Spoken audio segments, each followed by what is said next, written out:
again, we have our last speaker of the day, and we keep it for the best, one of the best speakers we have. And Dhruvin has an experience of around 15 years in a work for different clients. He's also a well-known C# Corner MVP. He's written around 100 plus article and blogs on Power BI, Power Apps, Power Automate, and SharePoint. And I will still really highly recommend to visit his YouTube channel. He has around 6,000 subscribers, and what his videos are really good. I actually have subscribed because I've learned a lot of things from him, and whether it's Power Apps, his latest course is about Power Virtual Agents with a QNN Maker. So I really highly recommend to subscribe to his channel. And Dhruvin, the floor is all yours. Thank you. Sure. Thank you so much, Arrow. So let me quickly share my screen and then we can get started. Just give me a moment.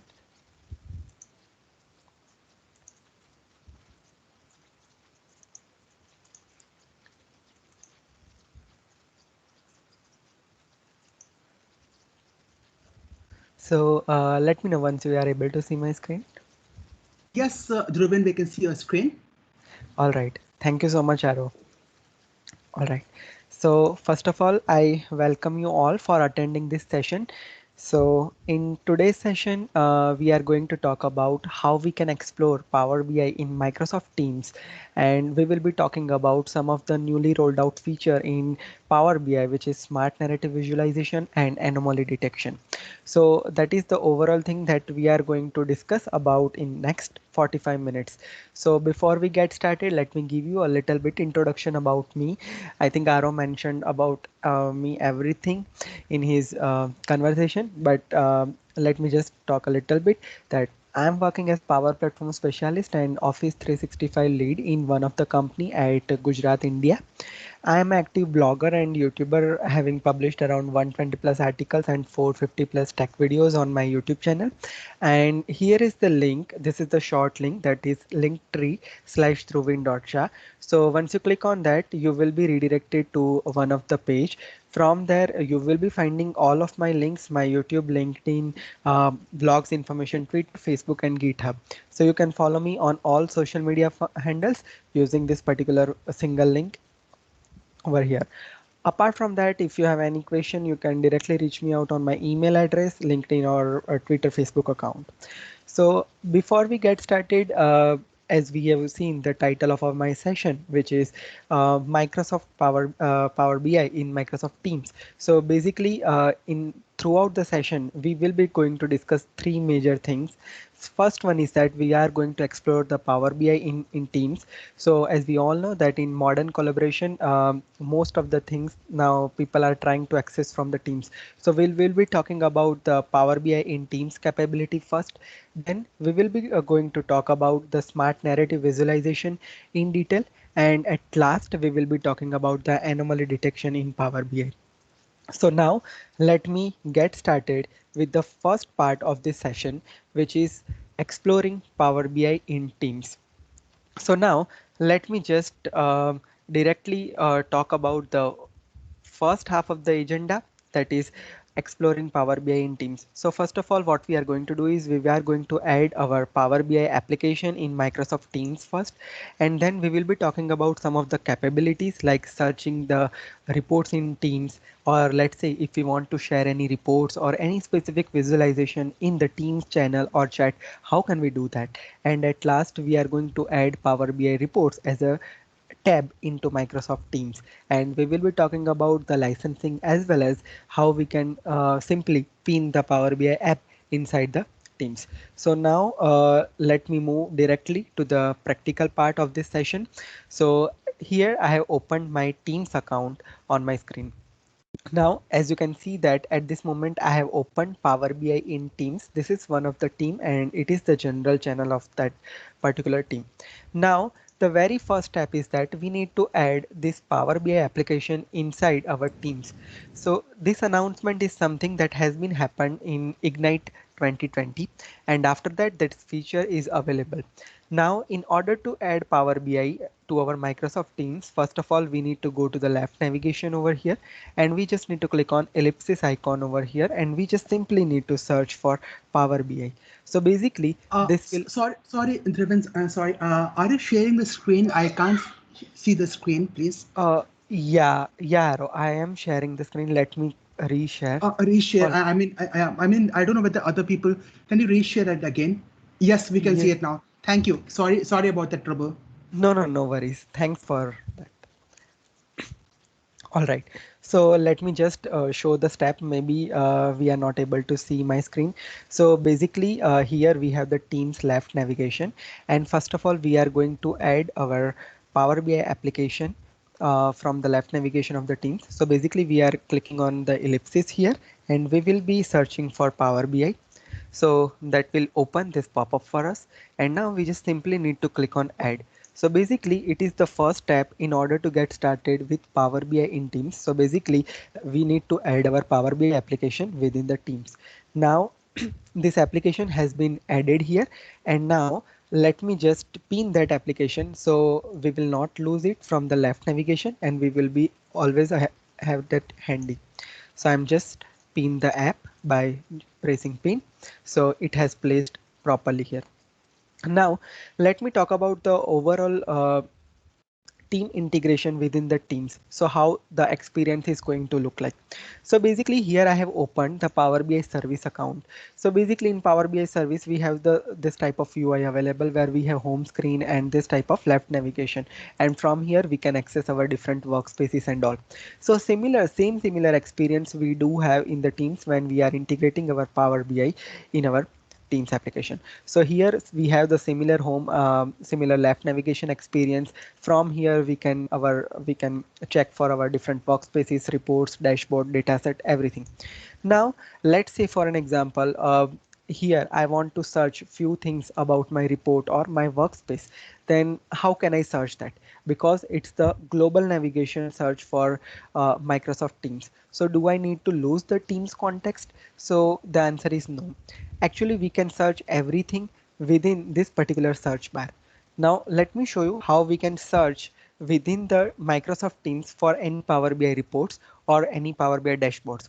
So basically in order to search, first of all we need to write @Power BI.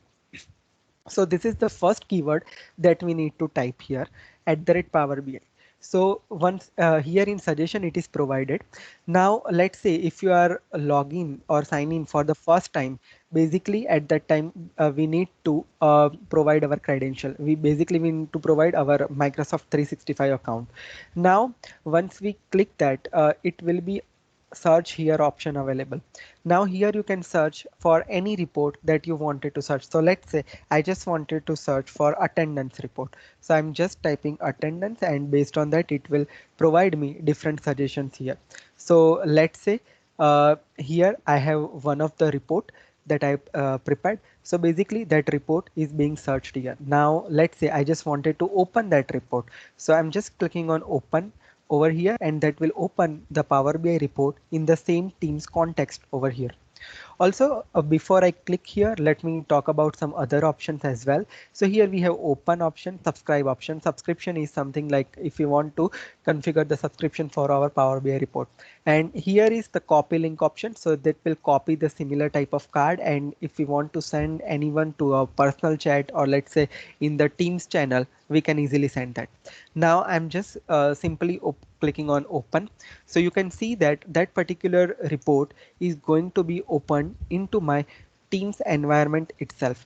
Basically it didn't redirect me to any other tab or anything else. So everything is available within the Teams.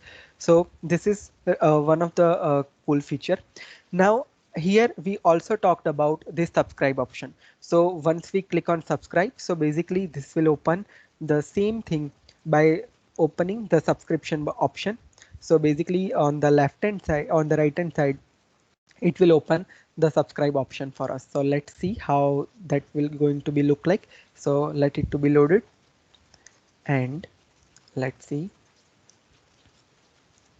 All right, so here you can see that this pane is going to be open, and here we just need to provide our subscription, and we just need to save and close. That's all. So this is really easy and very handy option. Now let's say Dhruvin, sorry, Dhruvin, this ad subscription is a part of your own tenant, or we have to buy another subscription for this Power BI? Is it? Is it a bit different? Is it? No, no, Arrow. So actually, it is something which is available as a the regular Power BI license that we have.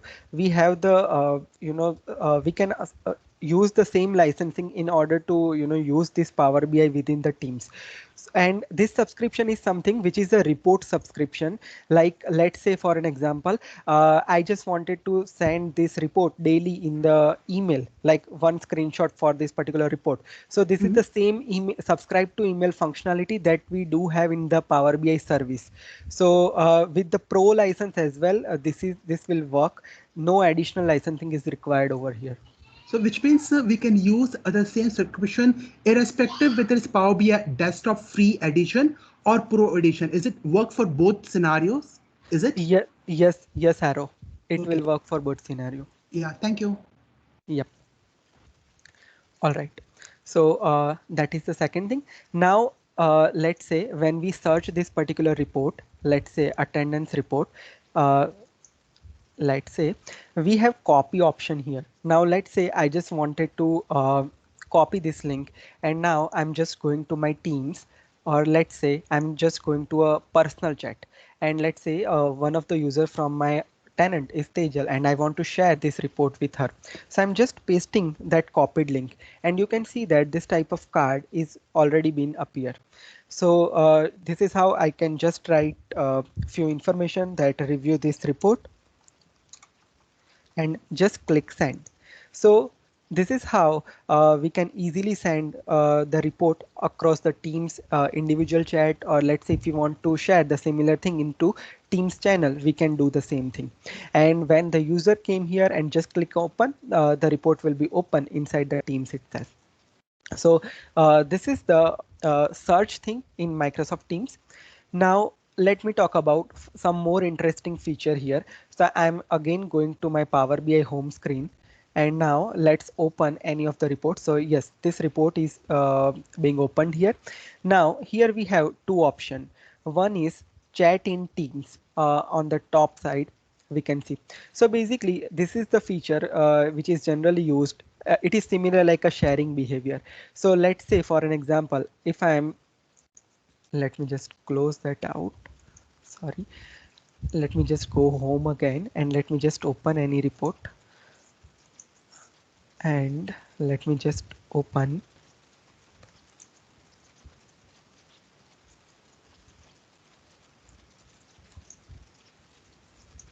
any normal report from here. So let's say I'm just opening one of this report over here. So it's a normal report that is under development. Now let's say I'm just clicking on chat in Teams. Then what happen here is this will open one pop-up for us. So basically it is similar like a sharing behavior, but when we have copied that card from the search box, we have that type of card layout available. But in this case, what is, let me just click again. Sometimes there are multiple accounts associated, that's why it shown me that error. But basically in this pop-up it will open this type of interface to us, that where we want to share this particular thing. So basically we just need to provide the Teams channel name. So let's say here I'm just searching for Power BI in Teams, and we just need to click on share. So basically this will simply share that particular link for the report, and once we click on that, basically what happen here is it will put a message into Teams channel. So basically this is the team that we have selected, and as you can see that this is the link for the report that has been shared. Now let's say for an example, let me talk about some other report that I already have. So let me open up any report from my Teams channel, and now I'm showing you that let's say if we want to comment anything about any specific visualization, then how can we do that? So let me to be open here, and then we will do. So we have discussed about chat in Teams option. Now let's say I just wanted to have some improvement for this particular specific visualization. And let's say I'm just clicking here on ellipsis. So here as well, we have an option that chat in Teams. So from this entire report, only I want to discuss about this specific visualization. Then I just need to click on chat in Teams, and this will open the similar pop-up for us. And let's say here we just need to provide the team name or channel name, and let me provide the same team name, that is Power BI in Teams, and the channel name is general, and let me share that thing.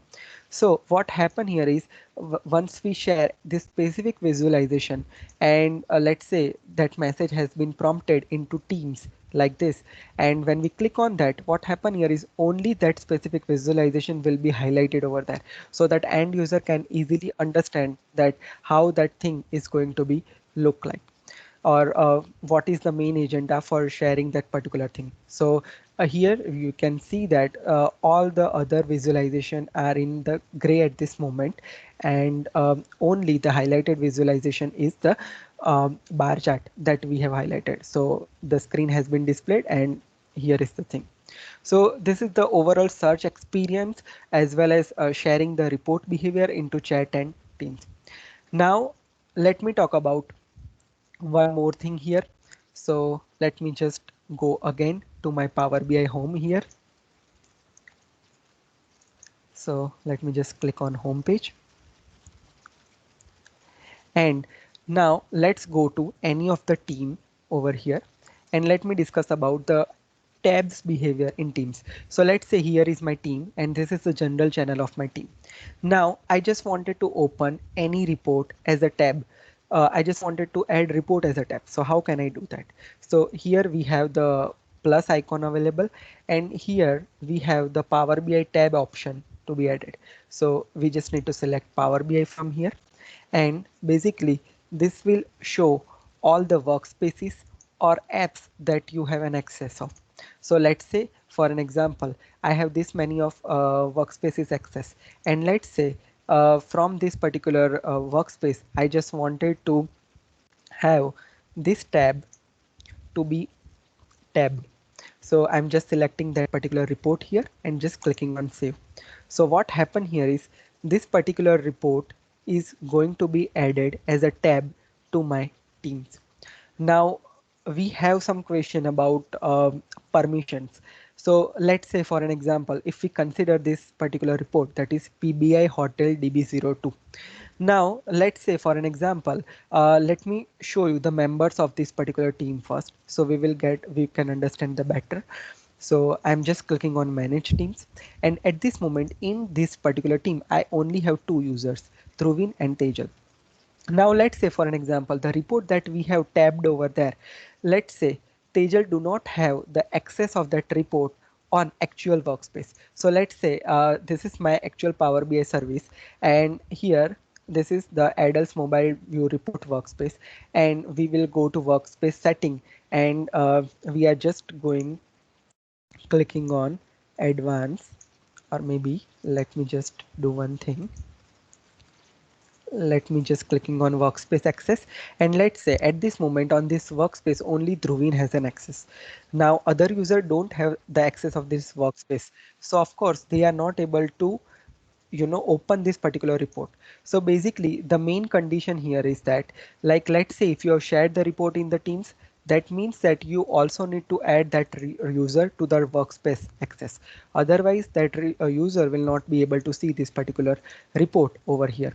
And one important thing as well, we also need the Power BI Pro license in order to see this particular report within the Teams.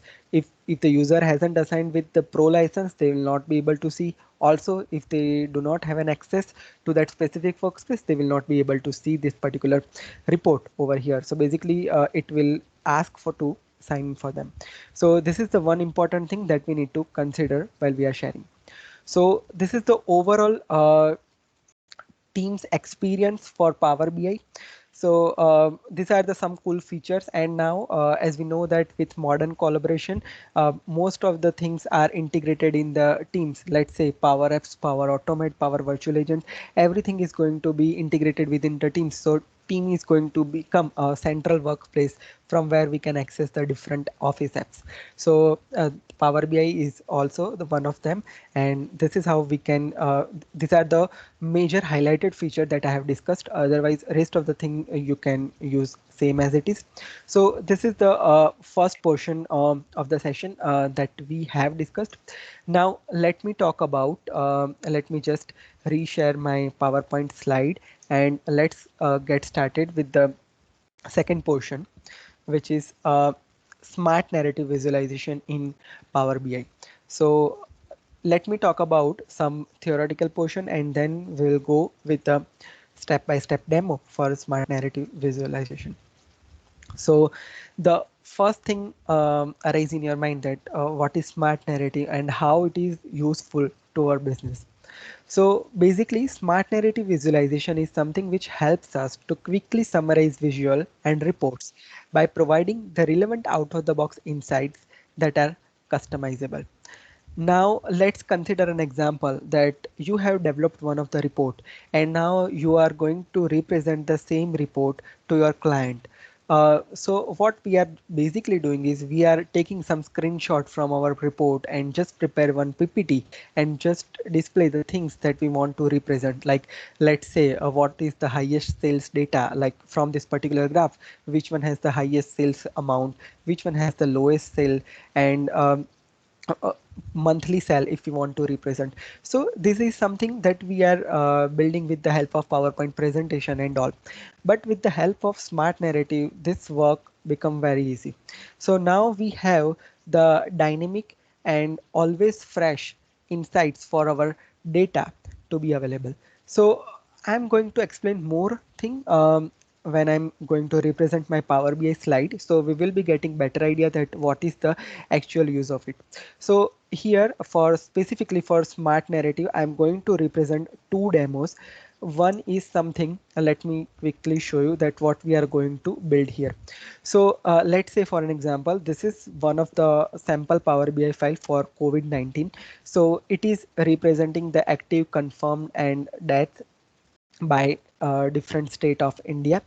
And now let's say I want to represent this report to the end client, but for that I just wanted to make some narration that which particular state has highest confirmed cases, or which one has highest death, in which state we have, and which state has the lowest cases, or which one has the extreme cases. And let's say I want to represent the case summary, like in April, May, June, July, how many cases has been confirmed throughout the state. So let's say if we are going with any PowerPoint presentation approach, then what we need to do here is like let's say for an example, I'm just taking some screenshot by filtering and dicing the data, and then we'll paste that on one of the PPT slide and represent to the end person. But now here everything is dynamic. Like let's say for an example, here simply I'm selecting any specific states from here, it will automatically filter my data based on those conditions. So this is the one thing that we are going to build in this demo. And second thing is that we are going to use this particular smart narrative visualization as a tooltip. So most of the time what happen here is our client is always suggesting us to make the customizable tooltip. So they need some better UI and some better information to be shown to the end user. So we can use the smart narrative visualization in order to build this type of beautiful tooltip for our reports. So these are the two main use cases that I'm going to represent here. So let's get started with smart narrative visualization. What are the steps in order to prepare this thing? And we'll check each detailing in detail over here. So basically I just duplicated this page at this moment, and at this moment I do not add any smart narrator visualization over here, so we are going to build it from scratch here. But before that, make sure that your Power BI desktop has the latest version of November 2020, as well as you should enable preview features. So just go to file, go to the options and settings and click on options. From here we will be finding preview features available, so we just need to enable, just go to the preview features over here, and from here we just need to enable the smart narrative visualization over here, as well as the anomaly detection. That is the next part of the session. So we just need to enable both the feature from here. Now the very first step is that let's add that visualization over here. So once you enable the preview feature and restart the Power BI desktop, we will be having available this visualization on the right hand side and under visualization section. So this is the smart narrative visualization. So let's add that visualization on our page. So I just added that visualization, and as you can see that it has automatically detected some of the narration based on my data. So basically at this moment I have a very smaller data set at this moment, so it just only detected this one narration for me.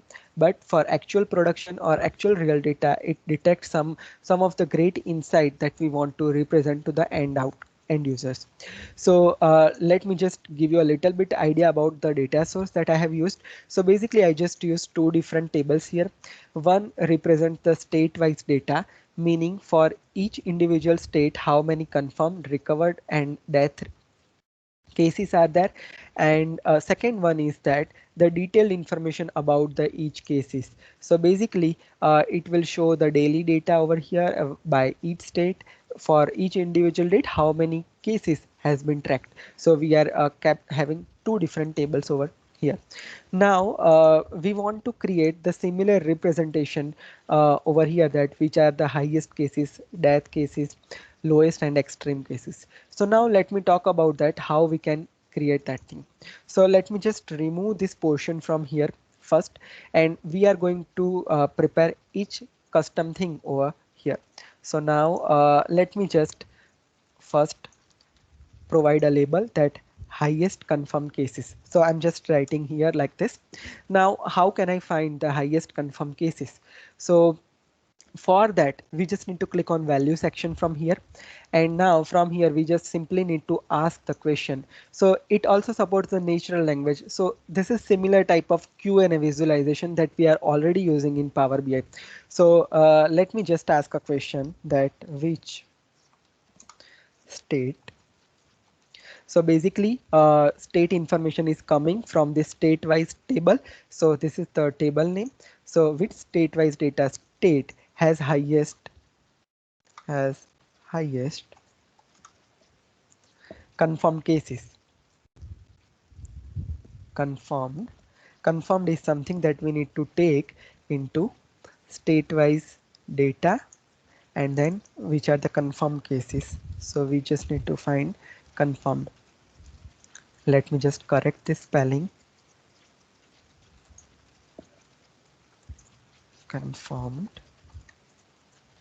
All right, it has populate automatically here, and now it is showing me the result as well, that is Maharashtra. And now we can just name our question over here properly, like highest confirmed cases. And now I'm just clicking on save. So this will provide me this information over here. Now similar way, let's say I just wanted to represent highest death in the state. So I'm just adding this label, and now let's add one question here. So let me just ask one of the natural language question, that which state wise data has highest death. So let's add a question like this, which state wise data state has highest death. And now let's, here as well the result is Maharashtra, because as per the graph as well here the highest death rate is there. And now let's just click on save. Now similar way, let's search for the lowest cases, and from here let's just search for which state wise data state has lowest confirmed cases. So here we have an answer, Lakshadweep, and let's add that. Now let's say for an example, in Q&A maker, sometime what happen here is we have a facility to define some terms which are not a part of our actual data. So let's say here I want to find out the extreme cases, right? So how can I define the extreme cases? If the cases are greater than or equal to 1,50,000, then we need to consider them as a extreme cases.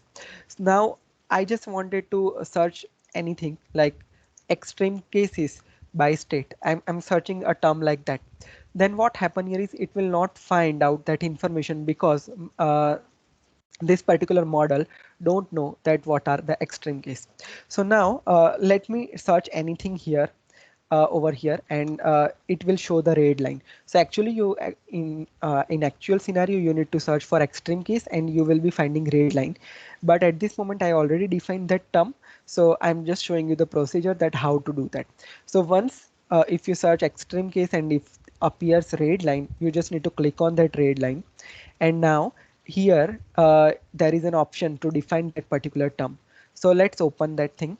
So it will open this Q&A setup for us where we need to teach our Q&A. So basically here is the term that we have searched, and here we need to define the term that if this is the extreme case, then what do we mean by that? If the cases are greater than or equal to 1,50,000, then we need to consider that. So I already defined that. Let me show you that once you define that, that will appear in the manage term section. And I just have this condition: state-wise data is extreme case if confirm case is greater than or equal to 1.5 x. So this is how you can define your term as well. So this is the same thing like Q&A that we are building for our regular Q&A visualization. Nothing advanced in that. So we just need to do that. Right now here we already have that thing, so let's just add that defined term. So extreme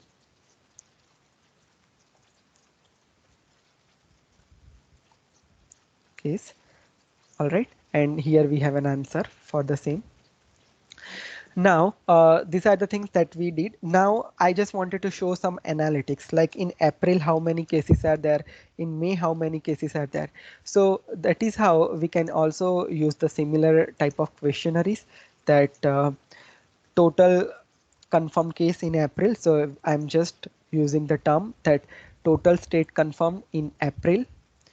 So I just remove this, and here are the numbers that in April this many of numbers has been defined.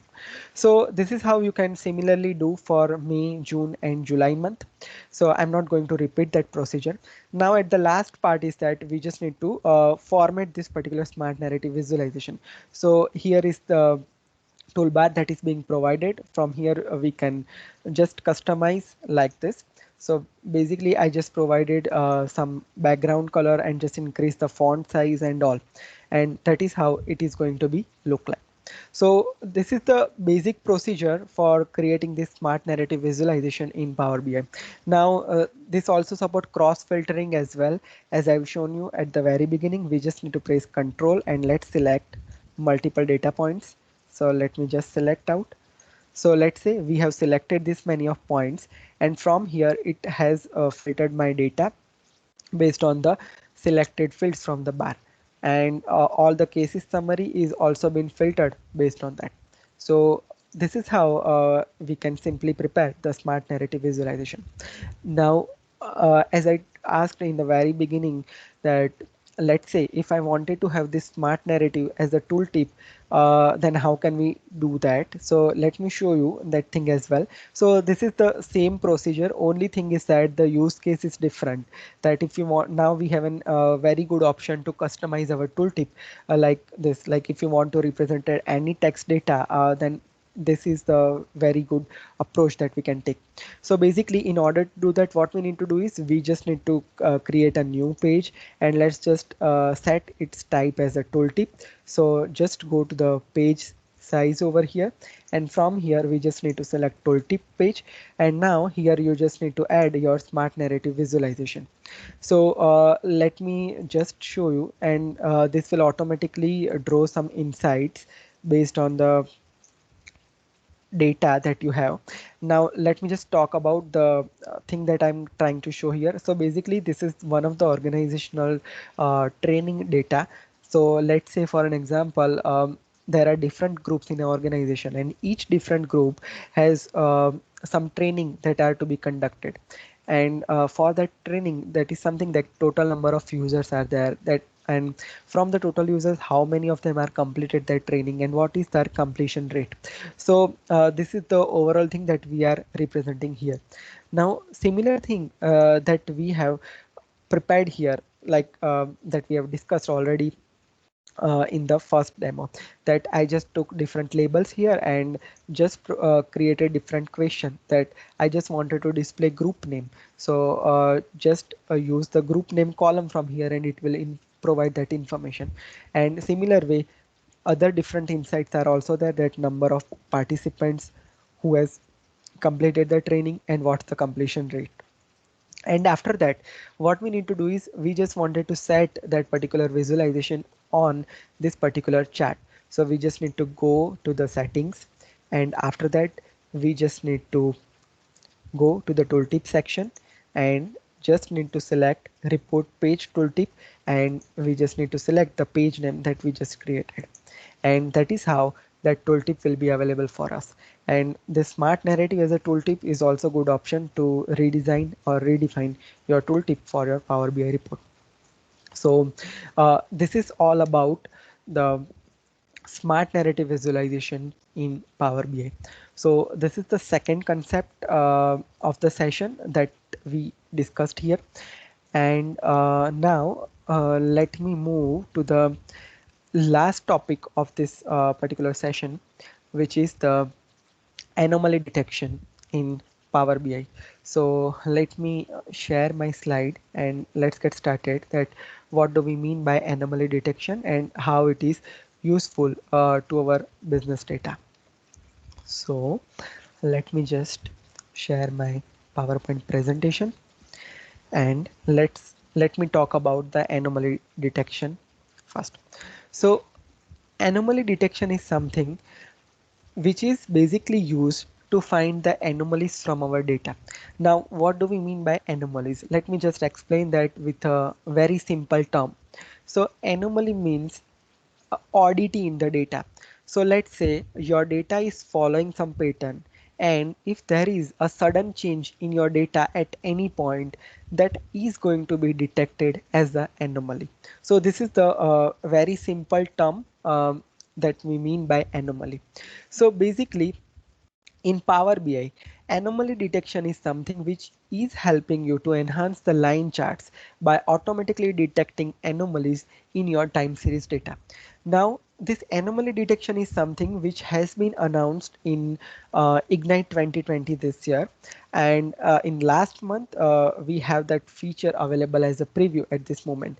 And one important thing is that this anomaly detection is only applicable on time series data. So if you do not have time series data, then this concept will not be work for you. So this is the one prerequisite that we need to consider in our mind. Now, what anomaly detection will do is it will find the oddity from our regular pattern of data, and that will help us to find out the root cause analysis. That like let's say for example, we have sales data throughout the year, and now there is a sudden profit high or sudden profit is less, that we just wanted to identify those points, and it will provide us that why that particular sudden change is going to be happen, which are the factor that are going to be affected. So this is the all possible explanation it will provide, and it is something which is very simple, and just using some of the clicks we can perform the anomaly detection for our data. So here on the right hand side of my slide, I just represented this particular graph where we have this type of line graph, and you can see that the graph is following some pattern and there are sudden changes to my data, and it has detected that as an anomaly, that why that inconsistency is there, and based on that it will provide you some natural language suggestion here, and all the possible explanation that why that anomaly has detected, it is going to provide here with its possible strength. And anomaly detection is something which is very helpful. This is a very cool AI feature that we can definitely leverage for our reports. So now let me move over to my actual report, and then I'm going to explain you the things, how can we define the anomalies for our data and perform this anomaly detection for our line chart. So let me talk about that thing in detail. So let me just open up one of my report. So let me just show you the data source first. So basically, I just prepared one sample data source for order. So basically, we have the sales information available here, like every day, as this is the time series data. So basically, I took the data for around 4 to 5 years over here, and here we have profit information, how many orders that has been performed, as well as its state information, and which is the product and region or segment. All the information is available here in my data. Now let me show you that what the end outcome that we are going to perform here. So first of all, let me just remove the anomaly detection that I already performed here, and let me show you. So basically, let me just select this graph. All right. Okay, so this is one graph that I have prepared at this moment. So let me just take up the new page, and let me just draw one simple line chart here. So basically, I just wanted to represent my order date and with respect to its profit. So I'm just removing this hierarchy from here, and I'm just taking profit by each individual date here. So the graph will be looking like this. So this is the regular line chart. Now, as you can see that at this moment, intentionally, I have taken this database to just define the anomalies. But you can perform that on any of the data source that you have, and that will give you the actual outcome. But just for our understanding purpose, I have taken a database which has the more anomalies in the data. So let's say, for an example, here you can see that the regular pattern of graph is like this. But at some point, let's say we consider this point on October 3, 2016, the profit has suddenly increased. So this is the sudden change in our data. Basically, what happened here is, here we can see that a profit amount that is less some of the time. And let's consider this point. There is a sudden fall in the profit. So these are some data points which occurred where some anomalies has been detected, some oddity has been detected. Now let's say at this moment I prepare this line chart, and I can see, because I have that type of data already, and I know that what are the points that has the possibility of anomaly. But in case, let's say if you have a very large data set and you wanted to find out the difference, you want to find the sudden change from your data, then how can you do that? So for that, this anomaly detection will very helpful to us. So to find out the anomalies from the data, we just need to go to the analytics section from here, and here we have an option, find anomalies. Now one more thing we need to consider here, like let's say for an example, when you select your line chart, and if you are not able to see this option, there are two possibilities. One thing is that you haven't enabled your preview feature, or second thing is that you did not use the time series data, so your chart doesn't has the axis information. At that time, you will not be able to see this find anomalies option. Second important thing that we need to consider here is, we already have some forecast option for our graph. Now, if you are going to use find anomalies for your graph, then you need to compromise with forecast option, because at this moment what happen here is we can't use forecast and anomalies both together into single visualization. So hopefully in future we will be having that capability to use the both the things together. But at this moment we can either use forecast or either can use anomalies. So make sure about this thing.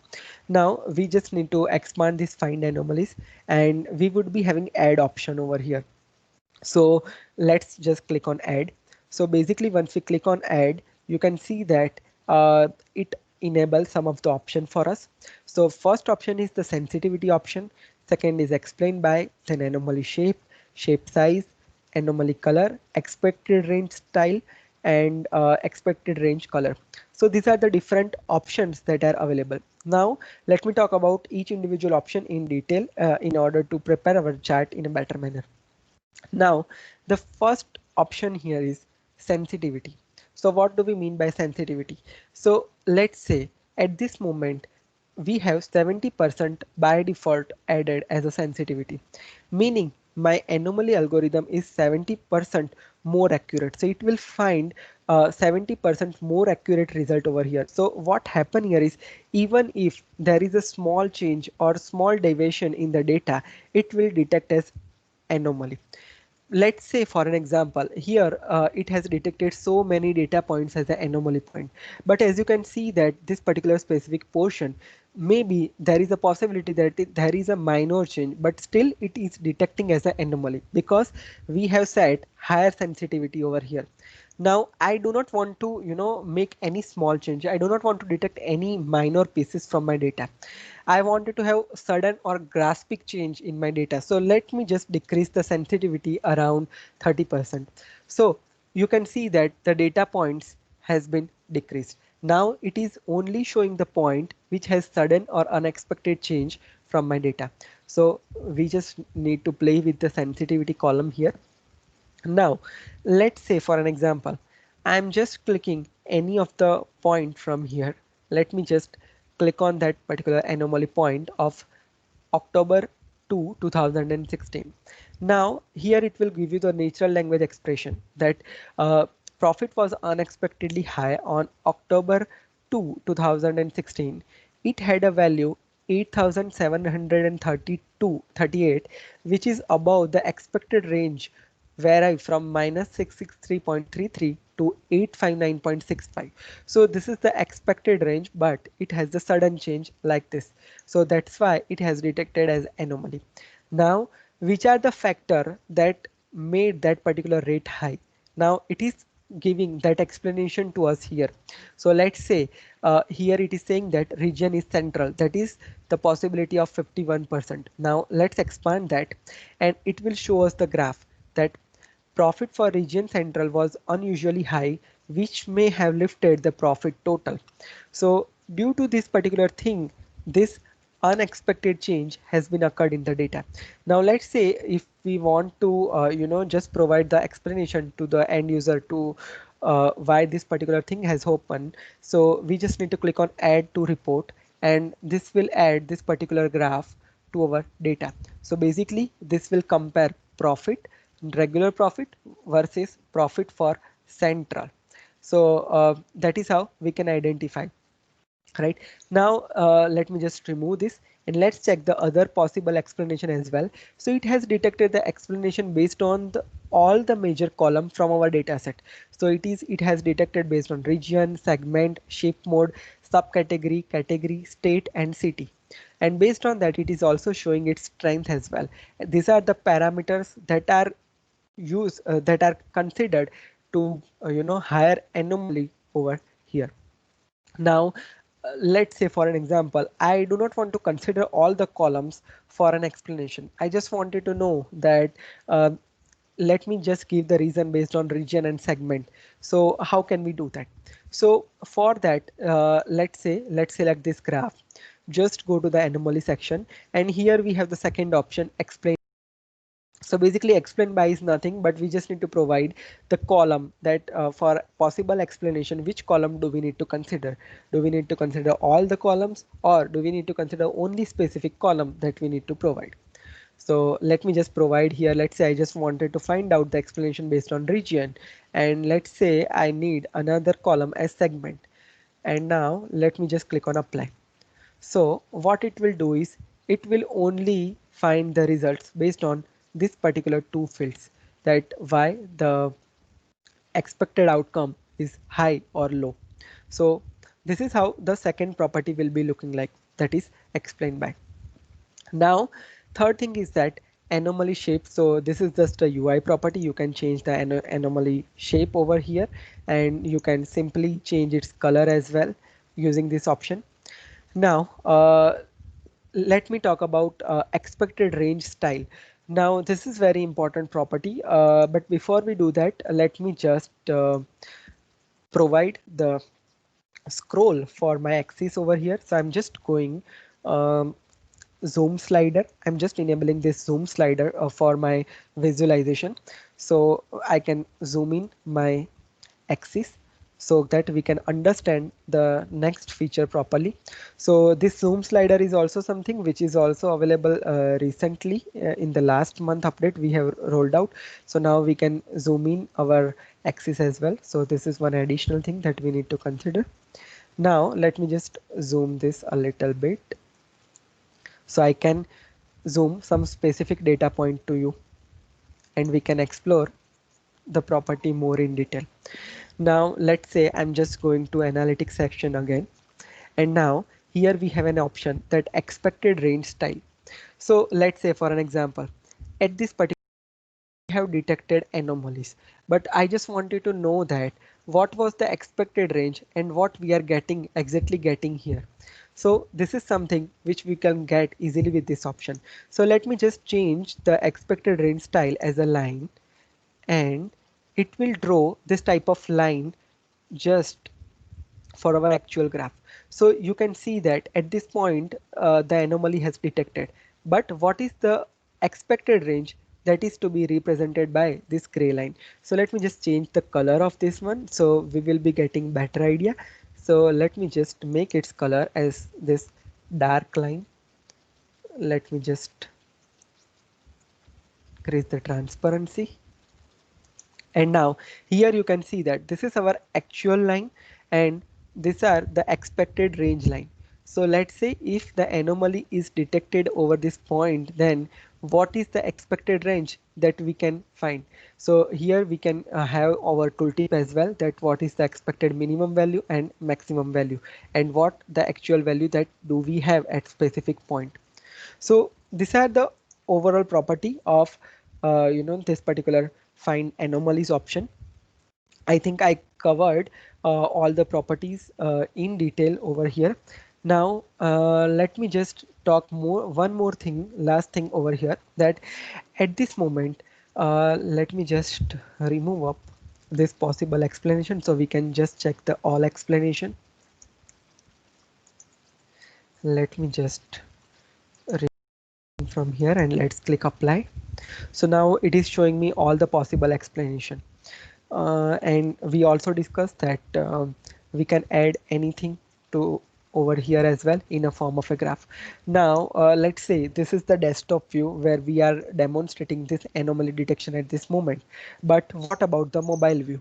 Like, does this feature support for mobile view? So at this moment this is in preview. So for mobile view the anomaly detection feature is something which is not available. So hopefully in future we will be having that option available very soon, and we will be able to find out the anomalies from the mobile devices as well. So this is the overall idea about the anomaly detection. So I think almost we reached to end of this particular session, and we covered almost everything here. Like from starting to beginning, we started with the teams thing first, and then we moved to the smart narrative, and at last we covered up this anomaly detection. So if you have any question related any of this topic, feel free to unmute yourself, and I will be happy to answer your question. Guys, anyone has doubt or clarification about anything about what Dhruvan shared, please unmute and ask the question directly. Hi, Drupin. I have one question here. Yeah, sure.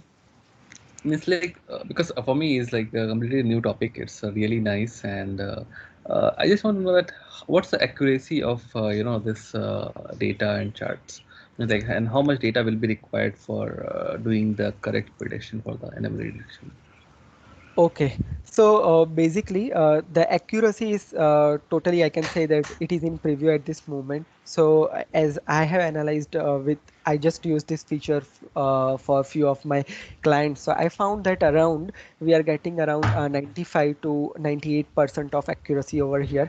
And let's say specifically for anomaly detection, it is something that it would be great if we have around 1000 plus records. to have that graph to be properly visualized. Otherwise, even with a lower data as well, that will work, but we cannot easily find out like how that is going to be look like, or how the anomalies, which are the anomaly pattern. So there is no such description provided anywhere, but I personally recommend that if we have around 1000 plus records, then this feature is really working cool over here. Yep. And specifically for accuracy level, actually this is the algorithm based anomaly detection, and we actually don't know that behind the scene which type of exact algorithm is going to be defined, but here we have the configuration property available that I've defined, that sensitivity. So based on our requirement that how accurately we want to identify the anomalies, like we wanted to detect only certain points, then we can decrease the sensitivity, or if we want any minor change to be detected, we can increase the sensitivity.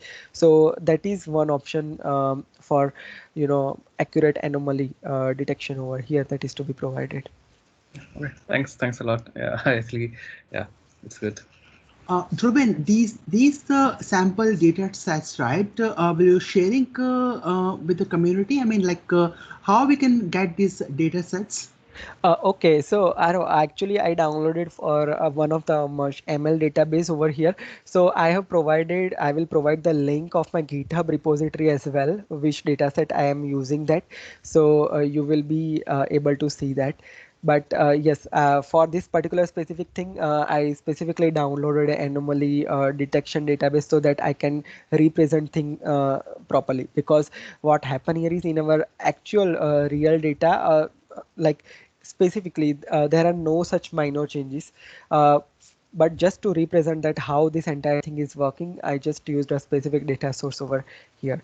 But our normal data set as well, we will be able to find the data set anomalies, but we have very specific point, because mostly our specifically the data set that I am working with, which doesn't has any major sudden change, and that's the reason why I use this ML data set and just tried and explored this particular feature. But sure, I'll provide the GitHub repository link, and that's in my mind, and I will be sharing that link so you can directly download it from there as well. So let me just quickly open if I have that handy. Just a minute. So Dhruven, these Yeah. are in Power BI. We have some visuals like the KIV, key value, and then a lot of visuals. We have AI visual. So this anomaly is a visual, or we have just used a graph to make it working. No.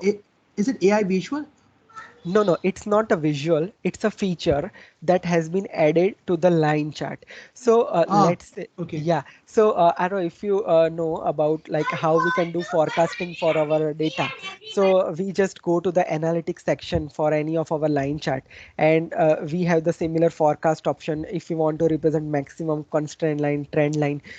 So this type of one additional feature has been added here for specifically for time series data to find the anomalies. So it's not a separate visual. It is something that is the enhancement in the already have the visualization over here. Got you. I thought like it's a new visual which they have No. released in the PI in the Power BI visual preview. Okay, got you. So we have to enable the preview features and then it will work, right? Yes, Okay. absolutely. Yeah. Thank you. Thanks, Rubin. It was really nice session. Yeah. Thank you so much. And at last, let me just share. So this is the link of my all social media handles that I already shared at beginning, and this is the QR code. If you want to review this particular session, just scan this link and just provide your valuable feedback over there. And I think I'm good to end this Yeah. session. Yeah. Yeah. Let me share my. Uh, Thank Yeah. you. Aziz, you have any question for Dhruvin? And you Uh, can unmute Aziz. Oh, sorry. No. My question is not to Dhruven. I was not able to get the QR code. So can Oh, you? okay. Yeah, Dhruvan, can you help to put Sure, the QR code, please? sure. One more thing. When we can get this recorded version and the files? Yeah, the recorded version will be there soon. We will uploading, maybe by this week. So it will be available on our YouTube channel. Let me share our YouTube channel. No, YouTube channel I know once, but will you be sending us any email to tell, okay, this is Yeah, loaded? we will send that. Thanks Asif a lot. Yeah, thank you. Thanks Saro. Yeah, sure. And again, I mean, I want to thank all the audience. Without you, obviously, we can't do much.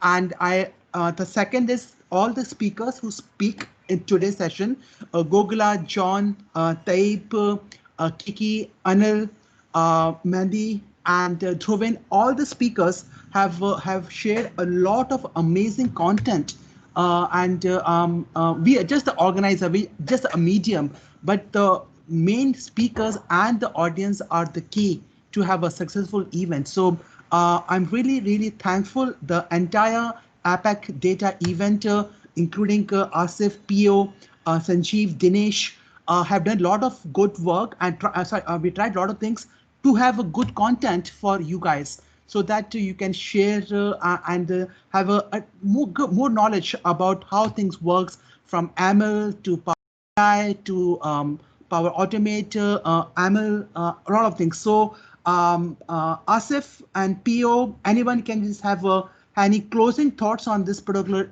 first data Yeah. event? Yeah, thank you so much, everyone, for joining and staying us with too late. And thanks all the speakers for presenting so much good content and having a good, sharing his knowledge in the community. And thanks, Turbin, for your presentation. It was really nice. And this is thanks to all our organizers, Sanjeev, Dinesh, Pradeep, Ehsan, everyone. So from different countries, PO, Aro, and Dhruvin. So they are from different countries, if you can see, and there are some more. So yeah, means like who presented their own country and the speakers they nominated. So yeah, and make this event very nice. So yeah, for me, this much. Thank you so much again for joining the session today. Please helps to provide your feedback, so at least we know that what we need to improve, and we can try to. So this session is going to be means every quarter. So yeah, maybe the next session will be in upcoming for 3 to 4 months again. Pio, you are there? PO? I think Pio is not there. Maybe This one, yeah. Pradeep, you want to say something? Or Pradeep, you're here. Dinesh, anyone? Just have your closing thoughts, please. Let me just quickly spend 1 or 2 minutes. Sorry, who's this? This is Go ahead. Yeah, go ahead. yeah. I think in terms of the overall flow of the event, it was really good, and maybe we should continue. We should definitely continue this moving forward. Like maybe yeah, I think we would do the postmortem of the event later. I think, right? So yeah, I really loved the event today. The way how we handled it. Thanks, everyone. Thank you.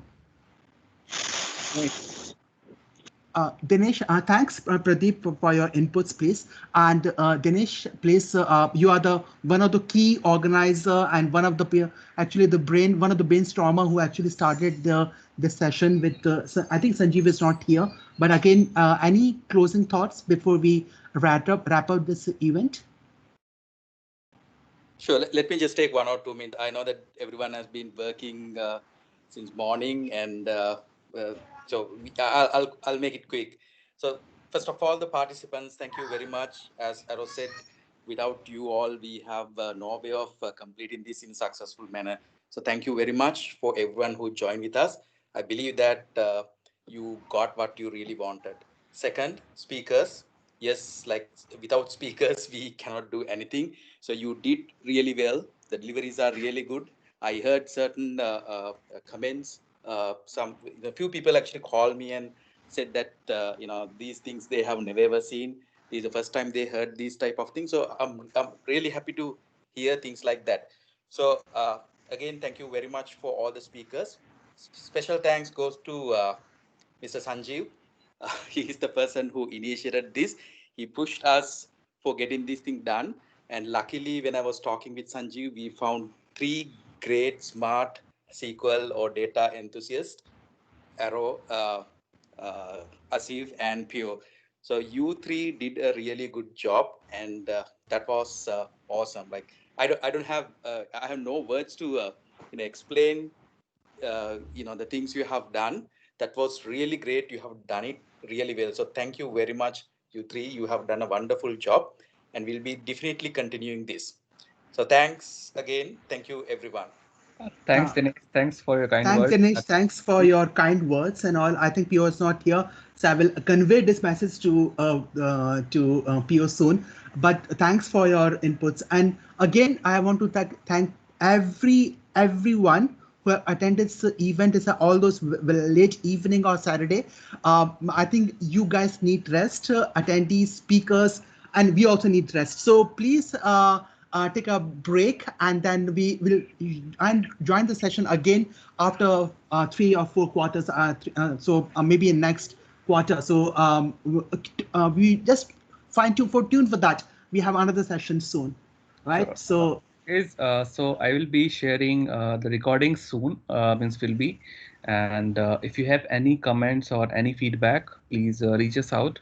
So any one of the member for organizers, or so yeah. So that's from me. Thank you. okay, guys, take care and have a nice remaining weekend left, Saturday. Okay, guys, take care and have a beautiful weekend ahead. Take care. Bye-bye. Thanks, Dinesh. Thanks, Dhruv. Thanks, Thanks, Steve. guys. Thanks, everyone. Thanks, Stay safe. Thank you so much, everyone. Thanks. Thank you so much. Everyone. Thank you so much. Thank you so much. Thank you. See you again. You. Bye-bye. Take care. Thank you.